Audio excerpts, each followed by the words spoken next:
Welcome to the Daily Update, where I'll go over the action in the market for Monday, March 25th, and then we'll see how things look for Tuesday, March 26th. Had what I'm calling a consolidation day. Yeah, we closed lower, and there's a little bit of selling as we went into the close on Monday.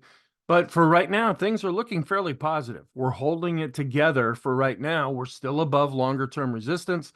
We've worked off a little bit of our extreme positive condition, and we're not seeing a tremendous amount of selling into strength. Of course, that can change at any time. That's why we want to keep an eye on things. But as it looks right now, the market seems to be holding together.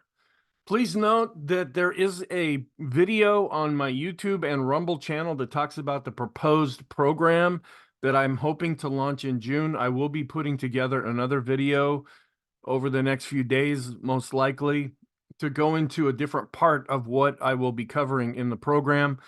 What I'll eventually do is create a playlist on YouTube. I can't do that on Rumble, and you can just watch these in order because I'm trying to hit different areas in every video. My program's really rather involved, and I have some reasons behind it, and it's different than I've ever found from any other program out there. And so I just want to take a little bit more time and effort to actually explain that. Also, we have to look at our perma-bear insight, and I have that in quotes. What's interesting about this quote is it's the exact same quote that I showed you a week ago. It was just copied and pasted. And it was also slightly reworded from what this person was saying a month ago. And we've been going up and up and up and up and up. And the way my approach is that we should look at the markets as realists. Yeah, there's times when it goes up about 70% of the time historically, and there's about 30% of the time when it goes down. So if you're a perma bear, you're starting off by being wrong 70% of the time. That might work in baseball, but it doesn't do very good when you're trying to really analyze the market. Plus, you're scaring people. And I know, that's the nightly news, and that's how they get our attention. They don't tell us about all the great things that are happening. They tell us about the terrible things that are happening. And so we've been conditioned for that. But where I like to be different is just tell people what's going on. Just share your insight. There's some good, there's some bad, there's some positive, there's some negative, and just go with that. But that's my overall approach. All right, let's go back and talk about what happened. We did have a lower open. We did open at S2 at 52.20. And then after that, prices climbed up to S1. We had a real small range because Friday's range between the high and the low wasn't very wide, the intraday spread. And so there was only a 7-point difference between S2 and S1. We got up to 52.27. Then as the day went on, we just chopped along S1. And then near the end of the day, we saw a little bit of a drop off and we closed slightly below S2. We were down 0.31% on below average volume. And we are positive with our technicals on all the time frames. We're still looking a little extreme positive. We're still coming off this really good week that we had last week, and we saw more of a Fed pivot over to more of a dovish stance, and the market's really liking that. And so we're looking a little more positive, but things can always change. We just have to go with what we're seeing right now. Some comments so far, the pullback that we saw on Monday that's what it looks like. It's just a pullback. It doesn't necessarily look like a reversal, but we will be keeping an eye on things and seeing if there's a little bit more enthusiasm to the downside. Mega caps didn't really have a very good day, and that ended up dragging things down a bit. Our short-term list, we had a few things fall off, but we still have the CCI 14 and 20 and stochastics. These are still extreme positive. Again, you can look at this in a negative way saying, oh no, we're overbought. You can look at this in a positive way saying, okay, this is showing that momentum has been holding up and the momentum has been positive. In the intermediate term, a little bit shorter list here. We're keeping an eye on all the different oscillators. They're still trying to improve because they're more moving average based. So we're seeing in the short and intermediate term, they're trying to cross above their moving averages, but they're also giving us extreme positive readings. The Sean trend meter is still quite strong. And then our longer 10-period new high, new low study on the S&P continues to be positive. We're still looking rather extreme with the 150 and 200 period simple moving averages in the long term. The scenario that we're going with now is that it looks like the Fed is done raising rates and they're possibly going to cut rates in 2024. And right now it looks like that could be 3 rate cuts. The dollar was up and interest rates were up, and this put some pressure on stocks. We closed at 4.25% for the 10-year yield. We're also starting to cross over positive with a golden cross when we look at the daily chart of the dollar. We still are inverted with our yield curves. Sentiment is positive. We did come down slightly. We had been at 72. Now we're at 68. So the context is switching a little bit. When sentiment is going up, that's more positive. Now we're starting to come down. And our trend is still positive. The ADX is really trying to get above its moving average, both in the short and intermediate term, but we're not seeing an awful lot of conviction right now. And then the ADX itself is drifting lower. We're still in a trending environment since we're above 20, but and we could see this for a while now. And I have a few things to show you to kind of go through that. Our bias is mixed. We're not seeing really any conviction to the downside after coming off a real positive conviction. And our momentum right now, the last 2, 3, 4, 5 days taken together, is mixed to positive. Even though we've been down, we're still looking pretty solid in the background. So the economic reports, we just had new home sales. They came in less than expected at 662,000. They had expected 680,000. Last time it came in at 664,000. And here's a chart just showing this is looking on a year-over-year basis or an annually adjusted rate here, where new home sales still are looking rather healthy. This is the 3-month average on a year-over-year basis where we had been going down. Now we're starting to come back up, even though we leveled off in the most recent reading. Then I did find a few interesting charts, actually something to show you later on in Twitter, but this is Carson, and some of their charts can be rather helpful. This says yet another feather in the bull's cap. And what they're measuring here is what does the S&P do after it's had a greater than 25% gain in 21 weeks. You know, there's somebody that sits in an office and dreams up this stuff and then crunches these numbers. I don't want to do that. So that's why I go ahead and use these kind of charts. Because this is very hard to read up above, I tried to blow this up down below. I know it's still probably a little fuzzy. I'm trying to get it as big as I can. But going forward from here, when we have what we have experienced, 1 month out, we're up 2/3 of the time. But then when you look out 3, 6, and 12 months, we have pretty good returns. A little bit of a dip here in the 6-month return, but this just tends to bode well going forward from here instead of this doom and gloom that the perma bears seem to be promoting, which of course they could be right, but they've been saying this for decades and have been wrong. Here's the insider transactions ratio. Now, this is legal insider transactions. This is like the CEO and corporate officers, and they have to report when they're buying or selling stock. It is going up a little bit, but not really giving us a real major sign right now. This is another look at a weekly chart. This is the old cup and handle here, having some projections to the upside and where we're at. This looks different than the charts that I show you. So when I see these charts, I like to bring them up just to give you a little bit different perspective on how something is presented.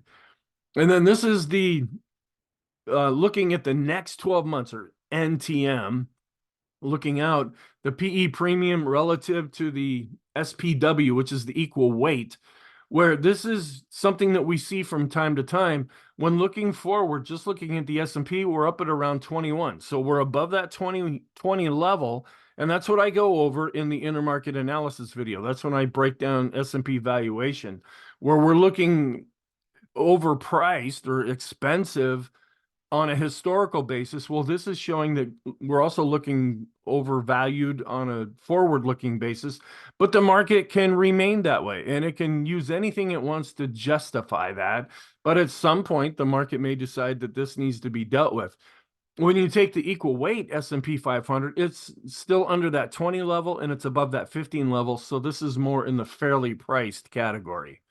Then 55 global rate cuts in the past 6 months. Is this really important? And from the U.S. stock market perspective, probably not, because the Fed and the U.S. economy are the most powerful economies and stock market on the planet. But just to see that we are seeing some rate cuts that are beginning to take place in other central banks across the globe. Then here's some charts. I actually found a few that were quite useful. This was posted by Jason Gepfert from Sentiment Trader, but he's reposting a chart from somebody else. And this just measures the S&P 500 following 100 days without a 2% pullback. Again, this is something that somebody spent their weekend actually figuring this out, and it looks pretty good going forward. And if you want to pause this and just kind of look at it, it just means that we're showing pretty good momentum going forward.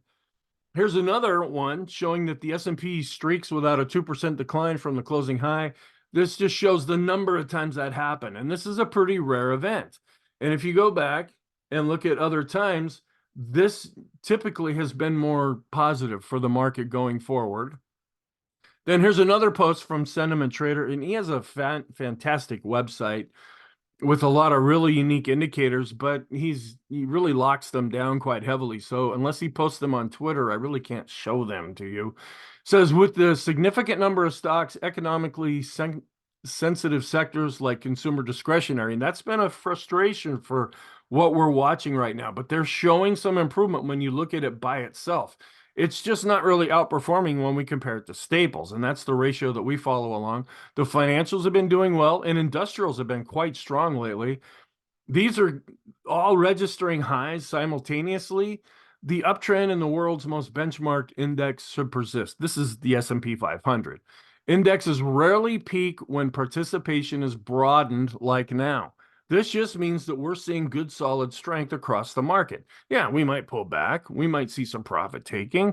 We might even have this thrown into doubt at some point if we really turn and start to go down. But to see different, it's not just about the Magnificent Seven. It's about other areas starting to come in and really show some strength. Then this is also a very long-term chart. And according to this, and here's the tweet down here. And again, you can pause this and look at this. This goes all the way back into the 1930s. And these were secular bull markets, which can go on for decades. And they're longer than the cyclical bull markets. Like what we saw in 2022, I count as a cyclical bull market, which is more short term within a longer term bull market, a secular bull market. And then this just says the current secular bull market from 2013, breakout above the prior highs from 2000 and 2007 is middle-aged. So if you compare what's happening now with what's happened in other really nice runs that we've had, we're just about halfway through this. This still could go higher. And this also confirms some other things that we've been seeing as far as demographics and the long-term outlook. It's for right now looking positive. And this is just making the perma bears clamor even more, saying, no, that's not that way. And then this says here, this can last until the late 2020s or into the 2030s. If you ever follow along with Chris Schiavocco, he does a video every week, and I have him recommended on my YouTube channel. He thinks we're going to go into the 2030s, and a lot of that's based around demographics. We're seeing, the baby boomers are starting to go out, and a much bigger generation is starting to come in, and that's what we saw earlier on, which gave good support to the stock market.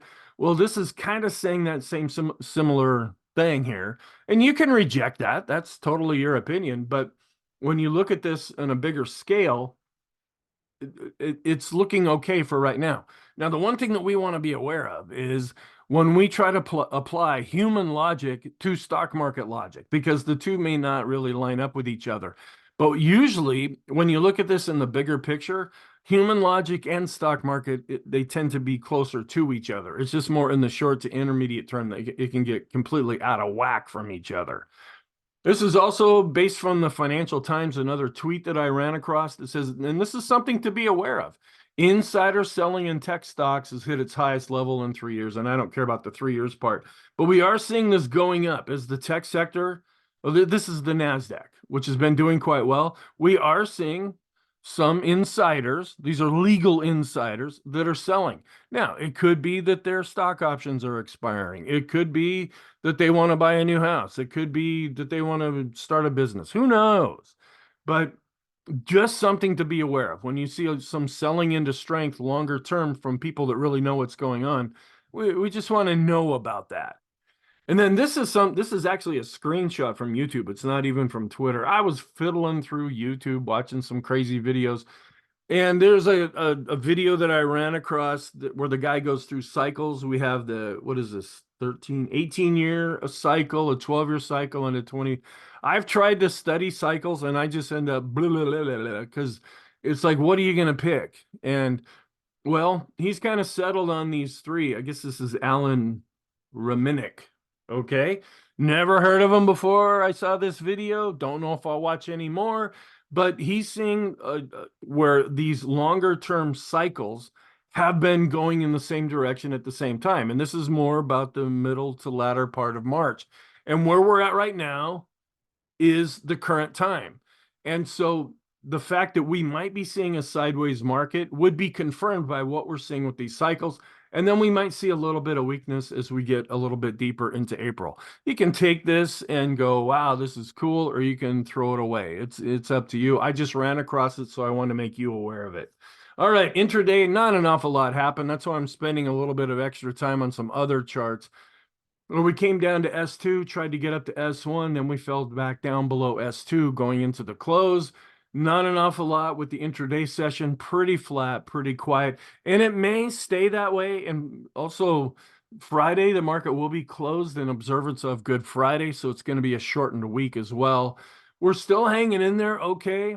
Well, with the blue line and the red line, where growth did outperform value on an intraday basis. We're hanging in there okay, but not breaking out, but not breaking down either when we look at the intraday growth to value ratio for the S&P. And we were down a little bit more with growth. When we look at the large caps, we're also down more with the mid caps and down more with the small caps. And then we're coming down to the lower end of the range when we look at small cap growth to small cap value, but we thrusted up and we've been going sideways ever since then, looking a little bit more positive with the mid caps where we're in a more established uptrend. And we're still hanging out okay near the range that we've been in lately with S&P growth to value on an end of day chart. We came down a little bit with discretionary to staples, but we're still in a longer term uptrend here. Large cap growth did pull back a little bit, but it's coming off of recent all-time highs. Keeping an eye on our trend where the ADX and the moving average, they're pretty much right on top of each other. The green line is on top and it is finally coming down a bit from 40. We're also a little bit above the moving average in the short term. We're trying to find a trend here, but it's just not really developing. The green line is also now falling down below 40. We are dropping off with volume, and it may stay that way unless something major happens. Now, we're going to have kind of the longer list of economic reports in Tuesday's session, so that may end up having some kind of an impact. Then here's the weekly chart that we look at. This is where they take a lot of different sentiment indicators and put them together. We're still seeing a lot of extreme fear, or excuse me, extreme greed when we use this reading all together as one. This hopefully will be updated in the next session. We're still getting a really high reading with Investors Intelligence, but this is updated once a week. The last time it was on the 19th, so my hope is that it will be updated on after Tuesday. We're also coming down, but looking rather extreme with this other sentiment indicator. When we get above this dashed line, it means we're getting pretty happy about things. And we did come back up a little bit with the VIX.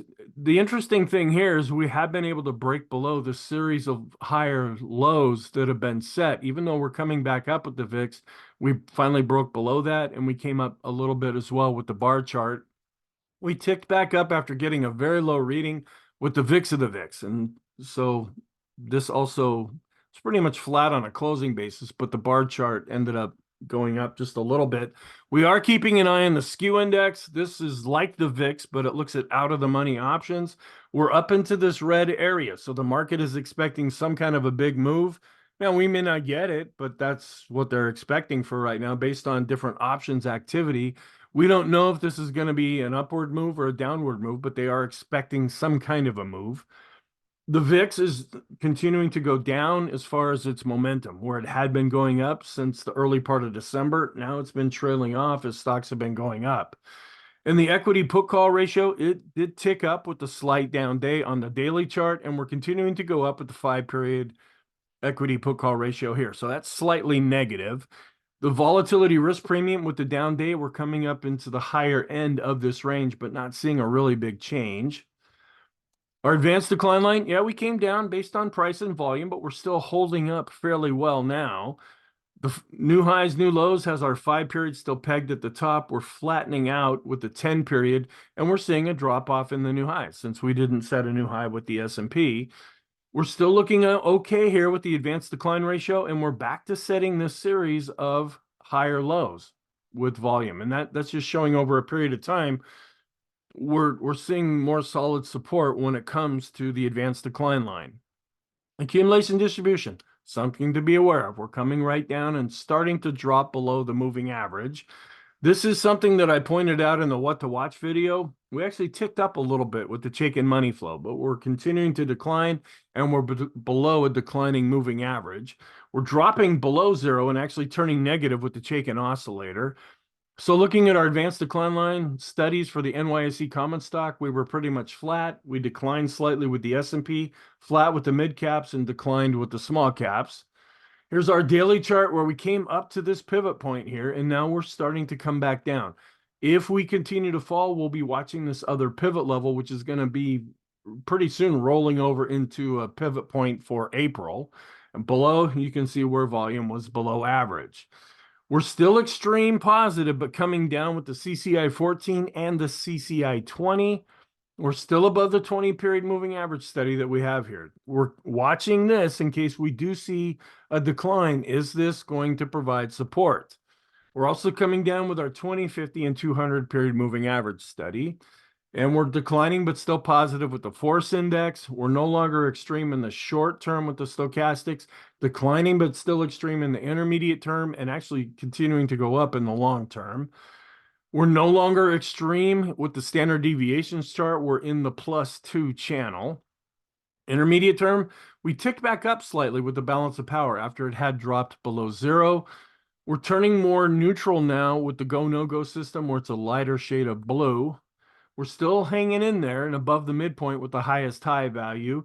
The TTM squeeze shifting a little bit more negative with the darker blue. And we did go up with the ease of movement. And we're flat with the Erin indicator. We're dropping below zero with the S&P McClellan oscillator. So that's more short to intermediate term that could be looking a bit more negative. So we're starting to turn down with the summation index based on price, and we're just barely starting to roll over based on volume.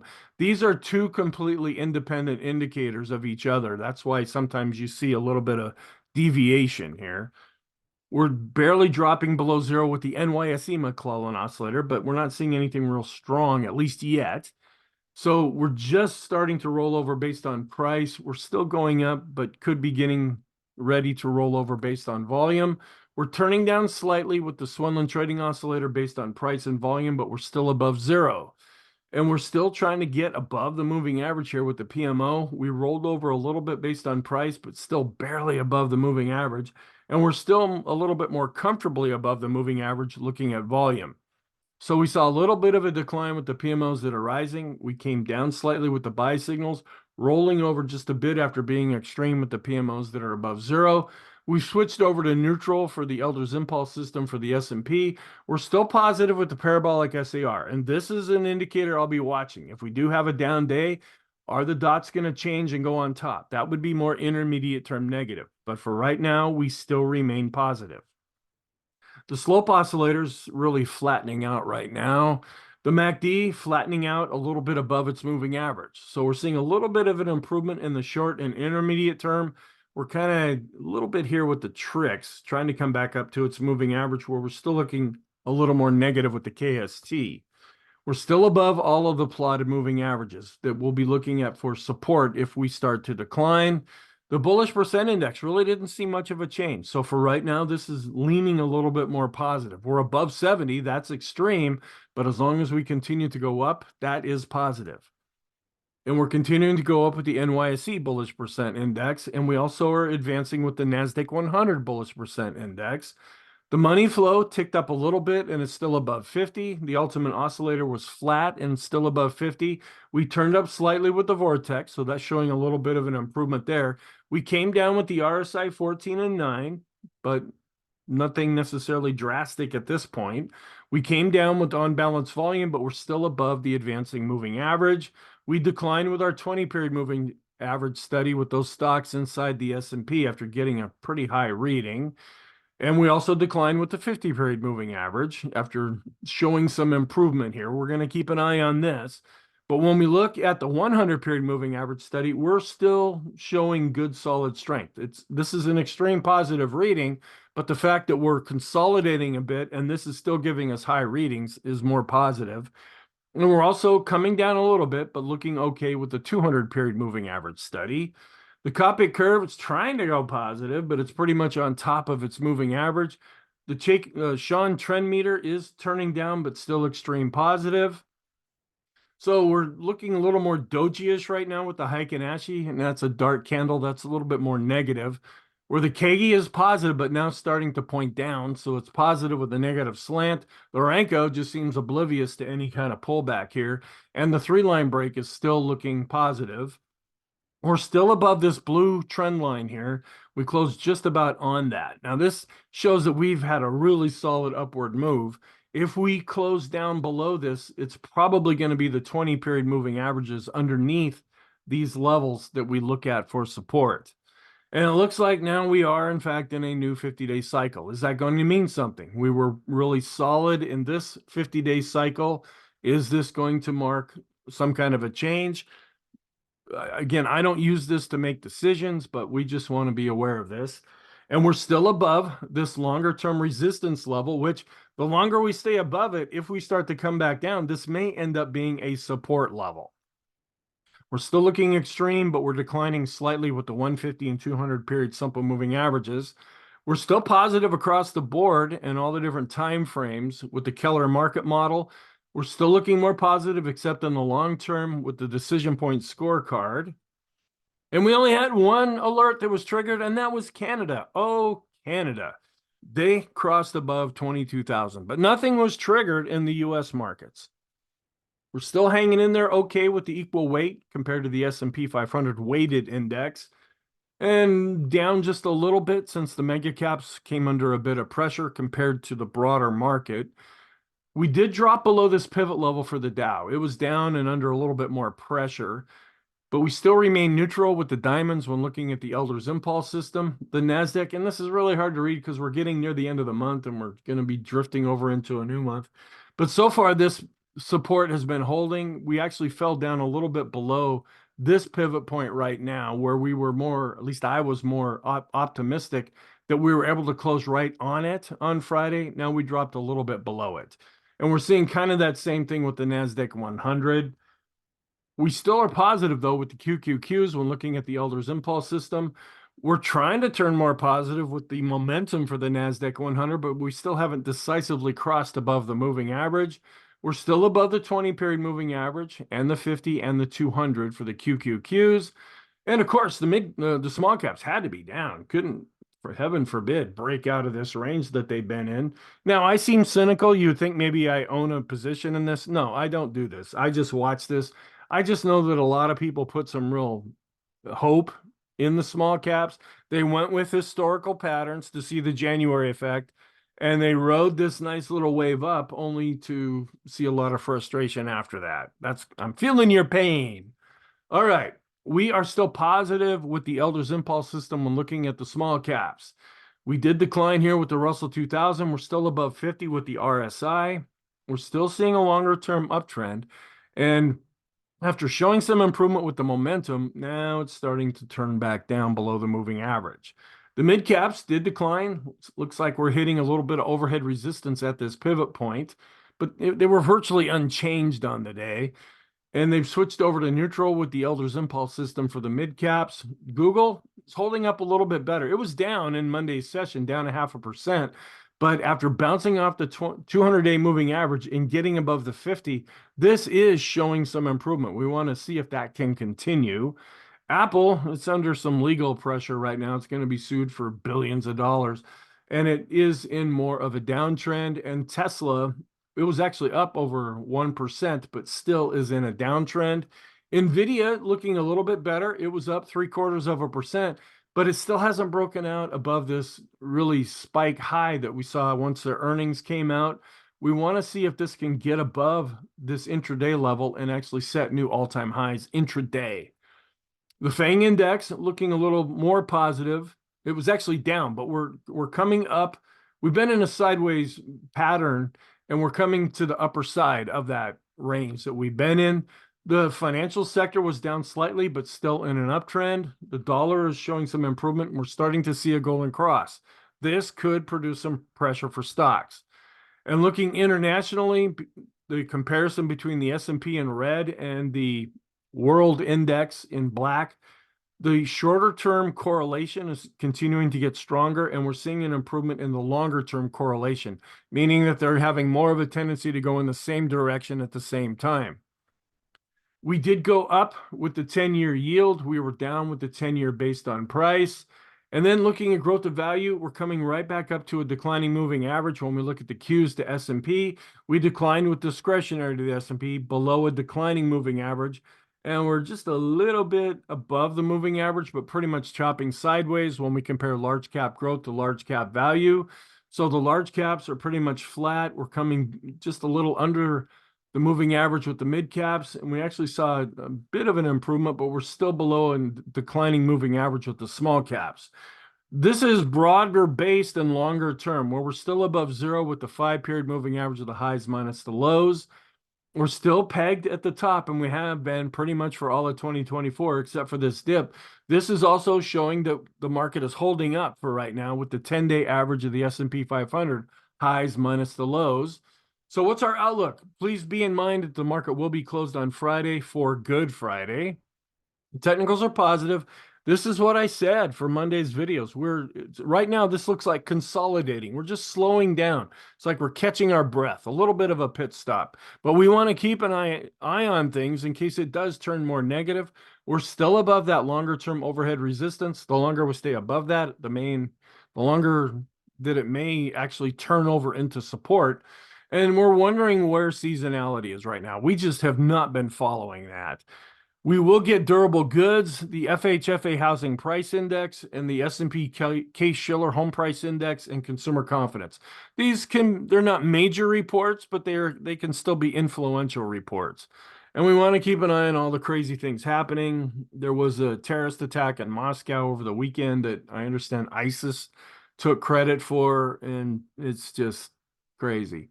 But that doesn't really have an impact on the markets. And then on Wednesday, we're just going to get the mortgage applications index. The other big economic part of the week will be on Thursday, when we're going to get another estimate for GDP and consumer sentiment, and then the market will be closed on Friday. Here is a look at some of what the previous readings were and the forecast for Tuesday's session. Seasonally, we're neutral to negative across the board on March 26th. So it's at 47.6. You can flip a coin. It's almost 50-50 at that point. We'll be on the 18th trading day of the month, where we don't see anything really all that positive or negative during an election year. We never did really go through this downward swoop, at least yet, into March. So we have to wonder, is it still going to happen at some point? And this is updated now. The green line is showing what the S&P was doing as of Friday. And this is seasonally the black line. That's what we've been trying to follow here. And look at how far apart these two are from each other. It's kind of amazing. Here's another kind of look at that same thing where we show more of a sideways pattern historically, and then what the market has actually been doing. Tuesday is one of the more negative days of the week, where Wednesday tends to be the most negative day of the week. We're coming into a time where, according to Tom Bowley's research, this should be a positive time as we get a little bounce going into the end of the first quarter. So the warning signs, the equity put call ratio is still going up. The copy curve is negative, but improving. It's right on top of its moving averages. We want to keep an eye on these negative divergences. Now, the longer we go and it doesn't become an issue, the more irrelevant these negative divergences will be. But there's some that we just can't ignore, like the transports to the Dow. That's a big one. And small caps, the fact that they've been really lagging behind. Now, the S&P oscillators, the discretionary, those, yeah, they're important, but they're more shorter term. These other ones are more longer term. and we're wondering if we're going to enter some kind of period of seasonal weakness. The positive signs, we're still positive for right now with the parabolic SAR. The vortex is showing some improvement. The bullish percent index for the NASDAQ 100 is above 50. The momentum, it's trying to cross above its moving average, but it's not looking really positive quite yet. Small and mid cap growth is still positive, and large cap growth is continuing to hold up. The financial sector, even though it declined, is still positive. So our conclusion, this is the same as what I did for Monday, and it might be the same if we don't see a lot of price action. We're positive, but for right now, consolidating, just kind of slowing down for the time being. We're above that overhead resistance at the 5110 to 5111 level. We want to be aware of possible weak seasonality. In the short term, we're still above the shorter term resistance and the longer term resistance in the short term anyway. We're somewhat overbought in the intermediate term. If we continue to chop sideways, it may work off some of those conditions. And in the long term, we're still looking extreme with the 150 and 200 period moving average study. Thank you. I hope you have a really good day, and I will talk to you in the next video.